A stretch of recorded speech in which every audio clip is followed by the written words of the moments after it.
Hai semuanya, perkenalkan nama saya Boniarta Munte, NIM saya 17016 22060. Saya dari Prodi S1 Pendidikan Akuntansi. Di sini saya akan membahas tentang mata kuliah Pendidikan Kewarganegaraan, khususnya tentang urgensi integritas nasional. Sebelum kita membahas tentang urgensi integritas nasional itu sendiri, kita harus tahu dulu apa itu pengertian dari integritas nasional. Pertama, kita akan membahas tentang pengertian integritas nasional.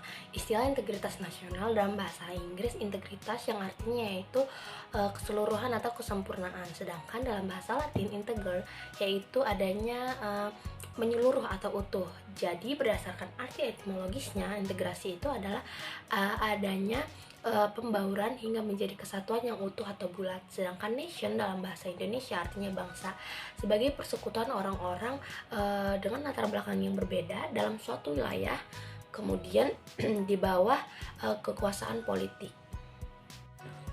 Menurut Qurana, integritas nasional memiliki arti bahwa adanya kesadaran bersama di antara warga negara. Kita menyadari bahwa kita memiliki perbedaan kasta, agama, daerah, suku, dan budaya, kemudian cara bicara yang berbeda. Tetapi kita mengakui atau kita menyadari bahwa kita adalah satu kesatuan. Jadi dapat kita ambil kesimpulan bahwa integritas nasional itu sendiri adalah pembauran atau adanya penyatuan dari bangsa di suatu negara dengan latar belakang yang berbeda-beda yang secara sadar mengakui bahwa kita adalah satu. Yang kedua, kita akan membahas tentang jenis-jenis integritas, di mana menurut Minor Weiner istilah integritas politik itu lebih cocok daripada istilah integritas nasional, di mana menurutnya integritas politik itu memiliki arti bahwa penyatuan masyarakat dengan sistem politik. Kemudian jenis-jenis integritas politik itu ada 5. Yang pertama integritas bangsa, yang kedua integritas wilayah, yang ketiga integritas nilai, yang keempat integritas elit massal, dan yang kelima ada integritas tingkah laku atau perilaku integratif. Kemudian dimensi dari integritas itu meliputi 2. Yang pertama ada integritas horizontal, yang kedua ada integritas vertikal. Kemudian dilihat dari aspeknya, integritas nasional itu mencakup 3. Ada integritas politik, integritas ekonomi, dan terakhir adalah integritas sosial budaya. Di bagian yang ketiga, kita akan membahas tentang pentingnya integritas nasional atau urgensi integritas nasional. Mengapa integritas nasional itu penting? Jawabannya coba kita bayangkan jika suatu negara memiliki cita-cita atau tujuan, tetapi hanya pemerintah saja yang terlibat, tidak ada kontribusi antara rakyatnya. Pasti akan sangat sulit karena tidak ada penyatuan atau persamaan di antara mereka dalam mencapai cita-cita tersebut. Kemudian kita ambil contoh saat Indonesia ingin merdeka.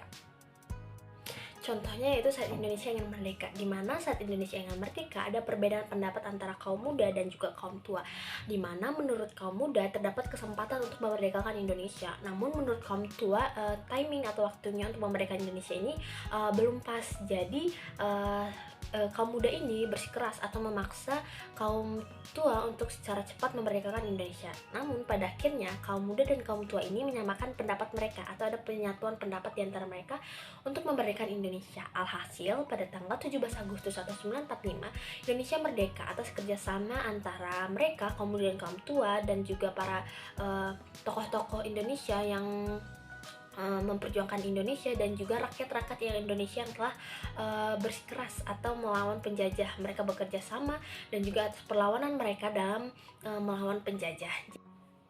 Jadi integritas nasional itu sangat penting karena dalam mencapai tujuan atau cita-cita itu harus ada penyatuan antara warga negaranya dalam mencapai tujuan tersebut. Serta akan sangat sulit bagi suatu negara untuk berdiri tanpa adanya integritas nasional di antara rakyatnya. Kemudian yang keempat ada disintegritas dan juga integritas, di mana yang kita tahu integritas itu adalah penyatuan, kesatuan, kemudian adanya konsensus dan juga kesepakatan.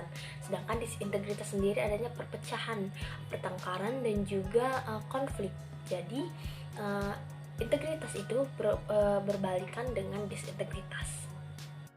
Yang kelima ada model integrasi yang pernah berlangsung di Indonesia, ada 3, yaitu pertama model integrasi Imperium Majapahit, yang kedua model integrasi kolonial, dan yang terakhir adalah model integrasi nasional.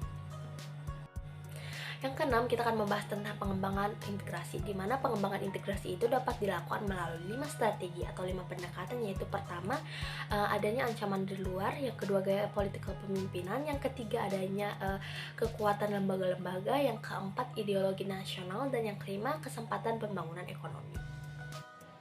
Yang ketujuh, kita akan membahas tentang tantangan dalam membangun integrasi.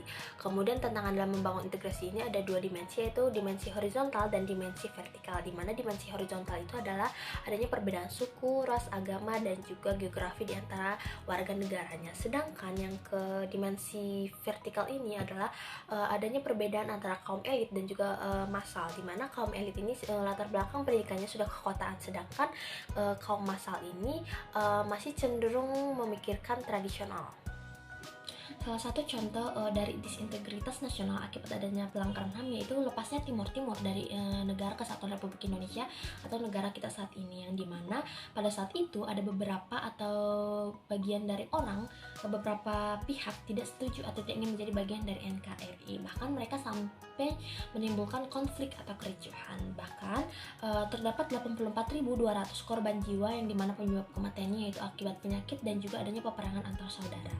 Namun pada tanggal 27 Januari 1999, Bapak Presiden kita yaitu B.J. Habibie yang pada saat itu memberikan dua pilihan terhadap rakyat Timur Timur. Yang pertama, otonomi khusus dan memisahkan diri. Namun dari hasil yang didapat atau suara rakyat di situ, 78,5% mereka memilih untuk memisahkan diri. Yang pada akhirnya di tanggal 20 Mei 2002 Timur Timur resmi merdeka dan diakui secara internasional dengan nama Timur Timur.